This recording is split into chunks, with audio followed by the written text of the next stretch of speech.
Welcome to the Ancestral Healing Summit, a free online event where you'll learn from top experts about connecting with your ancestors to heal your lineages and transform your life. Share this powerful program with your friends and family, and come join us on Facebook at The Shift Network. And now your host, Lisa Bonis.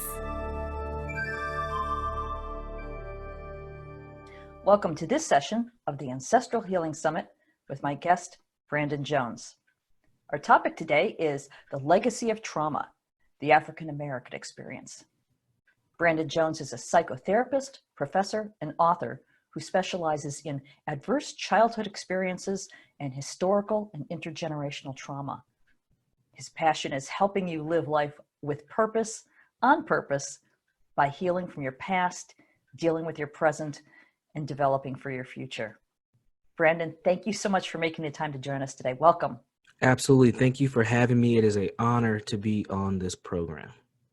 Well, it's our honor to have you because you're doing such important work. As I mentioned, our topic for today is the legacy of trauma, the African American experience. And this is such a huge, important topic that affects not just the lives of African Americans, but the entire culture of the United States. So let's lay out some groundwork first. Let's talk first about how do the experiences of the past impact the current state of African Americans? Absolutely. So unfortunately, one of the things that I have uncovered in my work and even in my personal life is understanding the impacts of trauma. And over the years, what I've learned about historical and intergenerational trauma is that there's a theory called transmissions theory. And the experiences of our ancestors and even of our parents, grandparents, etc., they have a direct connection to you physiologically, so your actual body, and in behavior and culture. And unfortunately for African American folks who have slavery in their lineage, that trauma that they've experienced has carried over through behaviors and through stress. So the work that I do is typically addressing stress and making sure that folks understand that how lineage connects to what's currently going on with them from a mental and emotional standpoint today. There is a woman by the name of Dr. Joy DeGruy-Leary who has a pretty popular book called Post-Traumatic Slave Syndrome. And in that book, she was one of the leading people to really uncover this concept of how trauma is transmitted from one generation to the next. There's another person by the name of Dr. Yellowhorse Braveheart, Maria Yellowhorse Braveheart, who has also done historical trauma work when it comes to Native American folks. So Dr. Joy, she did it more with African American folks, where she looked at slave narratives and started to hear and see things in the slave narratives that show up in people's lives today. So she was able to make that connection. For myself, I was able to see how my trauma started before I was even born by learning about my own personal history, and I was able to connect those dots as well. I was born from a teenage mom. My mother was pregnant with me when she was in high school. She walked across the stage with me in her belly, had me a few weeks later on July 4th. And I grew up in a household full of trauma and drama. Unfortunately, I seen a lot of domestic violence as a kid. And the domestic violence that I experienced was extremely traumatic. However, I didn't realize the traumatic effects of it later until adulthood, where I was like, wow, all the stuff that I seen, the stuff that I experienced, even some of the violence that was torn towards me had an effect on my mood. I was at this point, now I can say I was definitely clinically depressed as a teenager. I used to overcompensate with eating. I had low self-esteem a lot. I wouldn't be as assertive, and all that stuff stemmed back from the trauma that I experienced as a kid. So there is a lineage, there is a connection to the experience that people have that lead up till today. And unfortunately, slavery was one of those for African Americans.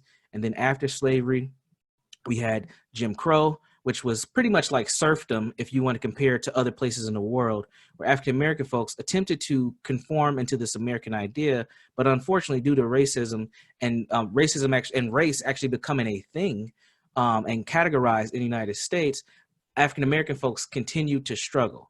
And the struggle had continued on for really until the civil rights movement came, and then we got integration and other policies that were put in place. And then it turned into a whole nother type of experience of how do we gel and mold based on this, pretty much racist history that we've had, where Black people have been excluded policy-wise and just interpersonally as well. So it wasn't just an interpersonal thing, it was also a structural thing that many Black people has faced. And unfortunately, it still leads up to today, where we're still looking at human rights violations. We're still looking at ways for us to commingle and relate to other groups, and facing a lot of discrimination, prejudices, and things of that nature. So it's a huge issue that unfortunately also spills within the community, where we respond to each other from a particular type of way as well, due to the trauma that we've experienced. Right. Yeah. Well, thank you for that foundation. Mm-hmm.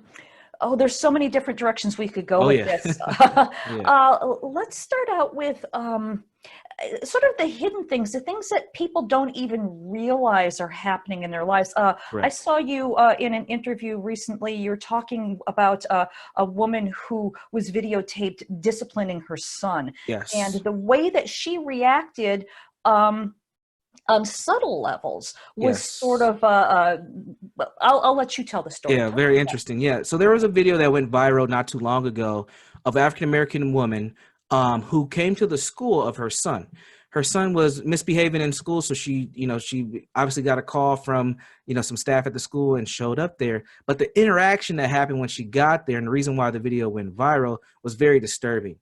She was responding to this child like an adult one.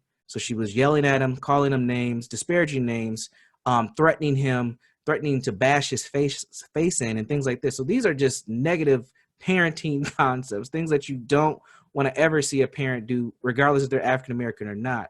But this woman had actually took it to that level with this child. The disturbing parts also about this were the school professionals did not intervene with this interaction. They kind of just let it go. And the clip is about 3 to 4 minutes long. It's a pretty long clip and very disturbing to watch.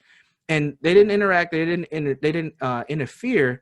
But there was a point in time in the actual clip, in the incident, where the mom bumped one of the professionals and was so polite to the professional, but not to her own child. And that, unfortunately, is one of those historical trauma things that shows up that people might not be aware of, is how we interact with other ethnic groups and other people. And we have a higher level of respect because, unfortunately, in the system that we are in today, we have a hierarchical kind of color caste system that we respond to. So this person was a white person, and she was very polite. "Oh, sorry, ma'am, I didn't mean to hit you." And then she went right back in on her child and was swearing at him and yelling at him and really belittling him. And this kid was like maybe 7, 8 years old, couldn't have been no more than 8, a very young child. And just that disregard for her own child and that disconnection does have a lineage to slavery. Unfortunately, it does. And then those behavior patterns and those parenting patterns, unfortunately, have carried on from one generation to the next. And this mother, obviously has seen that type of parenting somewhere in her life and assumed that that was acceptable. And it's not. And we know that that is very abusive. And what we know about trauma work today, that those experiences that young man's dealing with at this current time may carry on with him until he's adult. And that's unfortunate. The reason why I make that connection from today to slavery is that there's a lot of narratives and there's a lot of stories, even within the African American community, and things that have been documented about how Black mothers on plantations would respond to their children. They would belittle them. They would say things to them that were negative in front of like overseers and slave masters and things like that. And it was a strategy to protect the child and keep the child with them. So you would have slave mothers say things like, "Oh, little Bobby, he's slow. He's slow. He's no good. He can't work. He's dumb. He's lazy." They'll say things like that as a form of protection to keep the child with them instead of having the child taken and working at either another plantation or another place in that actual plantation. So that was a very common practice. It was a strategy that unfortunately was carried over and has become and manifested into something more negative. And we haven't been able to break that pattern 100% as far as how to interact with our kids without disparaging them, swearing at them, or hitting them. Another thing is spankings. It's a huge thing in the community that's always kind of a topic of discussion when we talk about things like child protection, is spankings and how do spankings go too far. And unfortunately, in the African American community, we were cultivated under physical discipline. If a slave got out of line, they could have limbs chopped off. They could be beat nearly to death to be made as an example. They could be sexually abused. All these things were forms of discipline that unfortunately have carried over for a lot of folks generation to generation. So it's a big thing. And when you look at it, when you look at history and you compare it to today, you start to connect those dots and see just how we got to where we are today, unfortunately. Right, right. And as I mentioned earlier, this is such a big picture. Yeah. Where do you even begin? For me, you begin with yourself and your own narrative. It's very easy to look at history. We're not taught the truth when it comes to what slavery was really all about, because it really was an economic system at the end of the day. It was harmful, it was hurtful to both Native Americans and African Americans. And I would even say to, at the time, what we now call white people, because they weren't called white at that time. People were like Polish or Italian, etc. And those folks kind of came on later as well as they immigrated to the United States. But it really hurt us there. So we can look at that part of history, but what's more important is looking at yourself and how have those experiences informed your life today. People are dealing with a lot of pain and trauma today, and it's hard for them to connect it back because, one, they don't know their own personal narratives. They don't know their own personal histories. If you know a Black person and you ask them where they come from, like where are your people from, they're going to usually identify a state, a city, or a town. They're not going to identify a country. So the lineage is not even there. And this is where you hear a lot of Black folks, we talk about, we need to know our history and our history needs to be taught in schools, but we also have a responsibility to teach that history ourselves as well, because we can't just rely on schools to teach it, because schools have other ramifications and things, etc. So starting with your own personal self is very important, because that gives you a grounding and a context for who and how you became the person that you are. Okay. Well, I know that I'm a genealogy. I'm obsessed with genealogy. Yeah. And I watch shows like Finding Your Roots with Henry Louis Gates. Yep. And he has a large number of African Americans that he works with. And it's heartbreaking to see how few of them can actually trace their specific ancestors. But when they can, the profound healing that you witness when they go, oh, these are my people, and just knowing the story. Do you have any experience with that? I do. Actually, I do. My family did our own genealogy. It's very interesting. We did this in 2011. I remember because I was engaged. We did it in 2011, and I had took my fiance onto our family reunion. We had it in Kansas City actually that year. And we took the eldest member on my maternal side of my family, so it was my mother's side of the family. We took the eldest member. We did one of those 23andMe type things. We swabbed them, sent it off, and then we revealed the results once everybody got together for the family reunion. And the results were startling. We were like, wow. We had a bunch of different divisions of all these places in Africa. But the two highest populations we had 30% Irish, which is interesting. My last name is Jones. So I don't know if that had something to do with it or not, but we had 30% Irish. And then we had, it was like 48% Ethiopian, or of that region of that northern eastern part of Ethiopia. That's where our lineage just kind of popped up on that, which is very fascinating because most slaves actually came from the western horn of Africa. So it's very interesting to know. It's like, wow, this is a part of our history that we don't even know about, but we might have some Ethiopian in our family and not have any clue about it. So what we did was we took those two populations of the Irish and the Ethiopian, and we tried to celebrate some part of those cultures and not immerse ourselves, but just acknowledge that is a part of who we are as Black folks. We do know that we have slavery in our history because of the narratives that have been shared throughout generations about it. My great-grandmother actually was born a sharecropper, and her father and her mother were actually slaves. And she had a native mother. She comes from Oklahoma. They were actually slaves.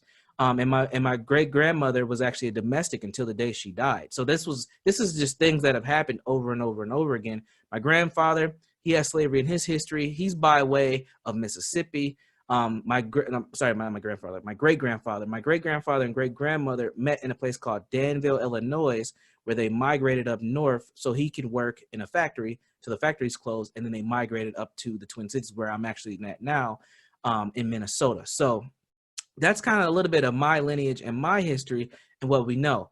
One thing that's important that you stated about the Henry Louis Gates program is that when people find that that identity out, it's very profound. And the reason for that, and one of my concepts I call it the universal goal. And I say that everyone seeks three things. We all seek security, we all seek significance, and we all seek belonging.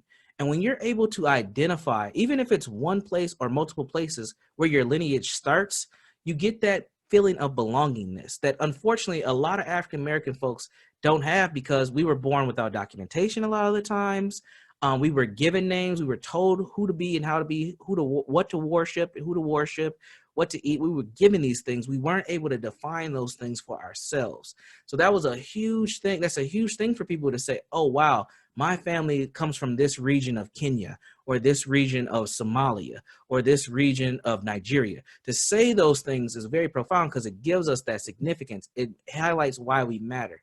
It gives us that security, which is just that comfort of, wow, I do have a place in this world, and it starts from this region. And then it gives us belonging to know that we are connected to something besides being from Detroit, or being from Memphis, or being from New Orleans, or being from Oakland. We are actually from places around this world, and it gives us a more globalized kind of connection to the world and society that we live in. Right, right. And then also by doing this research, you learn the stories of at least those ancestors who can be traced, whose stories can be told. So you can recognize both the good and the bad, and you can sort of expand on the good stories and understand that perhaps you've inherited patterns from the people who didn't fare so well. Correct. Yeah, absolutely. And it also highlights the curiosity that you have too, because when we got that 30% German result, or not German, Irish results, we were just like, wow, who is the Irish? Like, where did that come from? But again, it highlights the history of African American folks. We've always been interbred and interconnected with other groups. Like, this is just the experience. One of the things that I talk about is that African American folks, we are really like a GMO people. Like, we were bred like horses and dogs and animals. It's unfortunate to compare us to that, but that's literally what we were. We were property, and we were bred. Slavery ended in 1865, right? But the importing of slavery happened in 1808 or 1806. So we had almost 60 years of not importing Africans to become slaves. So what happened was we had breeding farms. So they actually bred African American people to become who we are today. So we didn't have this kind of ushering in to a society on our own terms. We were actually conditioned to be the who and how we are today, which is a very important part of our narrative as well. So to be able to find out that genealogy is very important, because it does help highlight your history and where you come from. Mm-hmm. So then in your work, do you ever work with people who were either adopted or just simply don't have any idea who their ancestors might be? Absolutely. You see a lot of the similarities between that. Yes, I do a lot of work with, I do a lot of work with adolescents. That's kind of my jam, we say. It's kind of my jam. And a lot of the adolescents I work with come from like foster care or adoption as well. So I get a good population of that. And you see a lot of the similarities where they don't have those connections to their biological parents and some of the things and struggles that they end up having. There's actually a mental health diagnosis called reactive attachment disorder. And that's something that you see with a lot of folks who are either adopted or have been in foster care. They show a lot of symptomologies from reactive attachment disorder. So the inability to trust a lot of people or make friendships, self-regulation becomes a problem. A lot of different attachment issues. Trust is a huge issue for them. Mood regulation. These are all things that people end up dealing with when they go through foster care, not having that direct connection to their biological parents. Yes. Okay. So then if we look at the big picture, comparing patterns from back then to the way that people are still living and not even realizing, they're just spinning out the same story over and over again. Where do you begin with, I guess, recognizing that might be happening and then healing that? Yeah. So typically what I begin with, usually when I work with somebody, within the first 4 sessions, we do something called a genogram. And a genogram is like, it's like a mock of a family tree. So we start with the individual and we just kind of work our way up as far as the person can go up the family tree. And it's very interesting when I do genograms with my African-American clients versus with my non-African-American clients, how those genograms actually form. A lot of African-American folk genograms don't go that far because they've lost those narratives. And then that's a place to start having those conversations. Well, why don't you know what happened to your grandfather, or what happened to this uncle? And what's this person's name, and where did they come from? So you start to help them kind of map out their own lineage as best as they can. And when they can't do it, then I give them, in therapy, we like to give a lot of homework. So I give them a homework assignment to talk to some of the elders in their family to figure out a little bit about their family history, so they know who they are and who they come from and where they come from. And unfortunately, a lot of people just don't have that opportunity. Yeah. Right. So I hate to keep repeating myself, but because this is such a big issue, it affects such a huge segment of the population of the United States. And can African Americans actually heal from the past of slavery? Absolutely. I believe that it's definitely possible. In the work that I do, I don't talk about being healed, because the pain, unfortunately, for a lot of people, and it's just not historical trauma pain, it's just pain in general. Sometimes pain doesn't heal. Sometimes it shifts and feels different depending on where you are in your life. So what I like to talk about is healing as this process, as this kind of ongoing thing that will be a part of your journey. So I talk a lot about your healing journey. It's actually, my upcoming book's going to be called Your Healing Journey. So what I believe is that you can heal from particular things, but it will feel different. And if you gain skills, understanding, if you gain, techniques and things that can calm and ground yourself, it will help make things a lot less painful. Unfortunately, the history that African American folks have dealt with in the United States is so vast that pain is going to be there. The racial tension is unfortunately there. Can we eradicate it? Absolutely, but it has to be a collective effort with everybody who's in the United States, which is a hard thing to do, is to get everybody on board to be more inclusive and respectful and understanding and acknowledge the pain that has happened. But for African American folks in particular, we have to understand that it is a journey to healing, and we have to own a piece of our own healing and not expect everyone around us to heal first. We have to be proactive, take action to make sure that our healing is important for us, and not worry about if anyone else is going to respect it. Because at the end of the day, and this is just in therapy in general, at the end of the day, it's about how you feel about yourself, what tools and techniques you have to keep yourself, grounded in a well state, and make sure that you're living a healthy life. Right. Well, I'm glad that you sort of touched on this because I think one of the reasons that this specific conversation isn't gaining the traction that it deserves is because of blame. We can't seem to get past it. Whose fault is it? White people don't want to take responsibility because, I wasn't the one who did it, and Black people are just like, well, maybe you didn't, but your ancestors did, and so we're sort of stuck in this idea of who's to blame. So let's talk about that. Yes. I think choosing who to blame is not going to get us too far. We need to acknowledge what happened and be honest about what happened at the end of the day. We don't have to blame anybody. This is American history. At the end of the day, this is how this country was developed and how this country was maintained for over 400 years. This is how we got to this place. So we can't, blaming somebody is not going to get us to move forward. What we need to do is acknowledge that it happened and figure out how we're going to coexist moving forward. And that may mean reparations or something in that nature. It may mean something like that, but something needs to take place to actually acknowledge the pain and say, yes, this was a painful part of our history in this country. We are working together to, mend the pain that happened, and we are moving forward collectively so that we can all have successful lives, and that, negative things won't happen. And Black people don't have to feel like they're always under ridicule or scrutiny just because we're just living who we are in our life. We didn't choose to be Black.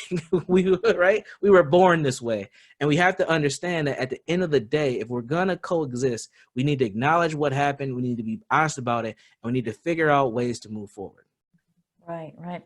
Well, then, do you have any experience working with, let's go back to these TV shows, Sure. Finding Your Roots and Who Do You Think You Are? There are many white people who are in these shows who find out that their ancestors were actually slave owners. Yep. And then they feel this, this horrific guilt and shame about that. Yep. How do you address that? Yeah. So I do work with white folks as well. So, typically, when I'm working with white folks, they're connected to other African American folks. That's typically, so there's that kind of built-in guilt. It's like, wow, I have a Black son, or I have a Black partner, or most of my friends are Black, but yet I'm a white person. I see the injustices and I don't know what to do about it. And I think the best thing that I can offer as far as how that impacts the individual is making sure that they're being as respectful as possible, they're acknowledging the pain, and they're being open and honest with their friends, and they're helping, or their family members, and they're helping them as well as they're helping themselves. The guilt is going to be there. It's a painful part of our history, but it is a reality, and it is something that we've experienced. So the guilt is there, but what are we going to do with the guilt? We can't just sit with it and talk about it. We have to put action into place. And action doesn't have to be massive. It could be small things, acknowledging the pain. It could be being respectful. It could be helping people get access to things. I know there's a lot of white people who have access to stuff that a lot of Black people don't. So is that an opportunity to help? Because you know this person might not be able to be invited to this situation or invited to this table, but I know that I can get them in the door. That might be an opportunity to heal and mend the pain, is by just assisting and being collective and being unified as best as possible. Right. Okay. Good advice. Thank you for that. Mm-hmm. You mentioned briefly reparations, and I think that's a really important topic that's greatly misunderstood. I think a lot of people think that reparations means giving a lot of money to Black people. Just here's some free money, and I don't get anything, and you blah blah blah blah. So that's really a gross misunderstanding of the topic. Yes. So let's talk about that.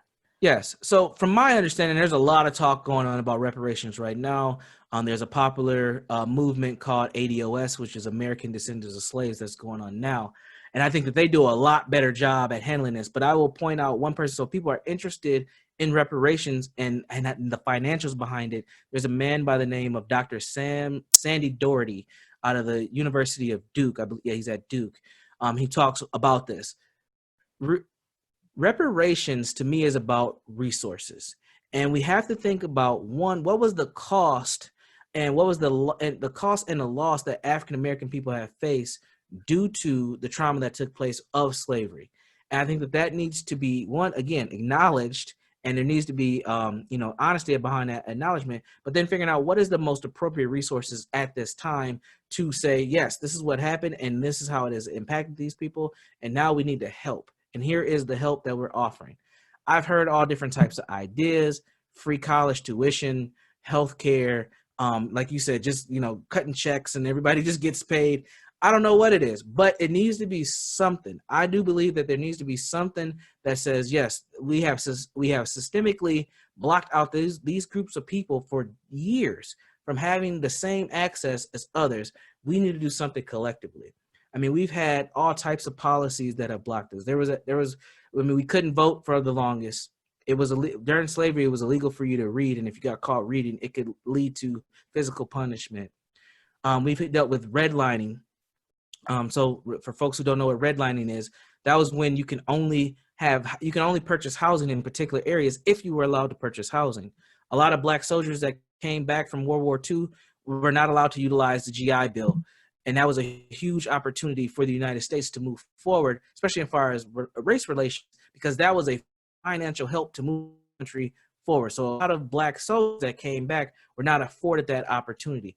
So those types of things are huge opportunities that we missed, and we need to figure out, how do we replicate that now to help Black people move forward and help America get stronger. And there's a lot, like I said, there's a lot of conversations. I'm not an expert on reparations. I would point people to Dr. Sandy Doherty at the end of the day. And I mean, he's awesome when it comes to reparations, because he really lays it out. He's an economist.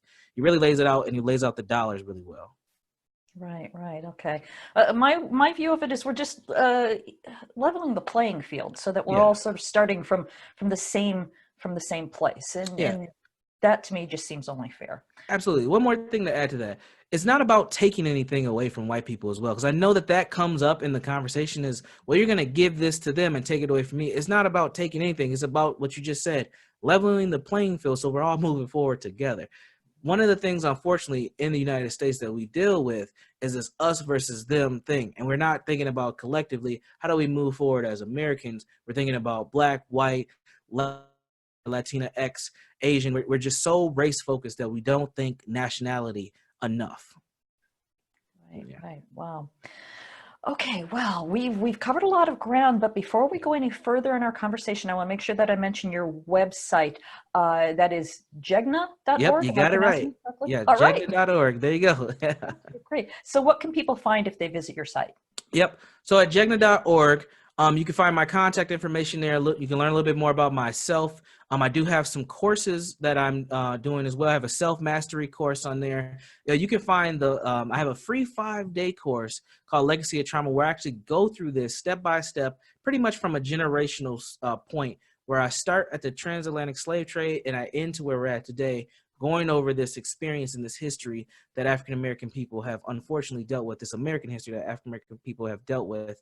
I also have an audiobook called Level Elite, which is a self-development audiobook. And pretty soon I'll have my book under Healing is a Journey, which is a book/workbook to help individuals who are dealing with a lot of trauma and a lot of stress reach of self-mastery and kind of get the ball rolling. So that'll be what you can find there. I also do trainings as well. You can find information about my trainings on my website also.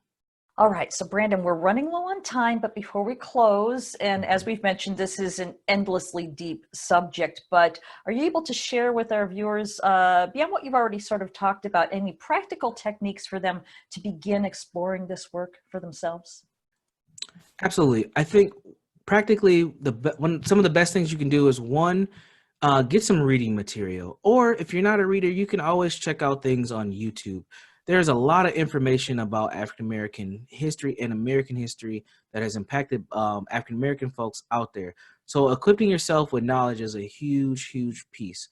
If you're interested particularly in how slavery has impacted Black people till today, Dr. Joy DeGrew's book is probably one of the premier ones to actually check out, and that's called Post-Traumatic Slave Syndrome.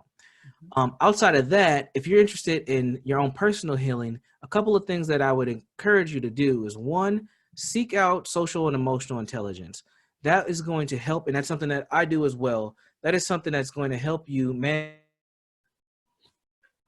your social surroundings, help you with empathy, help you with your relationships with other people. Social emotional intelligence is very, very important. If you're someone who's dealing with anxiety or depressive symptoms, or even something a little bit more stronger than that, I would highly encourage you to get connected to an actual mental health professional if you're not already connected to that. But when it comes to this healing work, it's really about two things. It's really about being honest with yourself and asking questions and making sure that at the end of the day, what you're doing is seeking, your ability to start that healing process and make sure you're in that healing journey. And as long as you're asking questions and you're being honest with yourself, you will start to feel better as long as you're being proactive. I don't talk about self-care all the time. I talk about something called sustainability because I want you to take a more proactive approach with your self-care and taking care of yourself, because these topics are, they're tough, they're heavy, and they can bring up a lot of pain, but it's important for you to just stick with it and make sure you're taking care of yourself as you go. All right, beautifully stated. Thank you. So before we go, is there anything that there's plenty we've left out, but is there anything that you want to make sure that we talk about before we wrap it up? I don't believe so. I think we're good. I mean, it was a great discussion. There is a lot there. I would encourage people to reach out to me if you have additional questions or you want to talk out something more further, or you are seeking resources. You can find me at my website. That's jegna.org. So it's jegna.org. You can find me there. I'm happy to answer any questions that anyone may have. All right, great. Well, thank you, Brandon, for being with us today. This was a fantastic conversation. I think we've made a bit of a dent. Yes, absolutely. Thank you for having me, and thank you to the Shift Network. You all have been great, and I look forward to connecting again soon, sometime in the future. All right. Thank you again, Brandon Jones, and thank you to everyone for joining us. I hope you enjoyed this conversation in the Ancestral Healing Summit. Thank you for joining the Ancestral Healing Summit, brought to you by the Shift Network. To learn more, visit ancestralhealingsummit.com. To learn more about our global programs to support you in waking up in all the areas of your life and taking inspired action, visit theshiftnetwork.com. Thank you again for joining us and for sharing this empowering path of healing your lineages with your friends and family.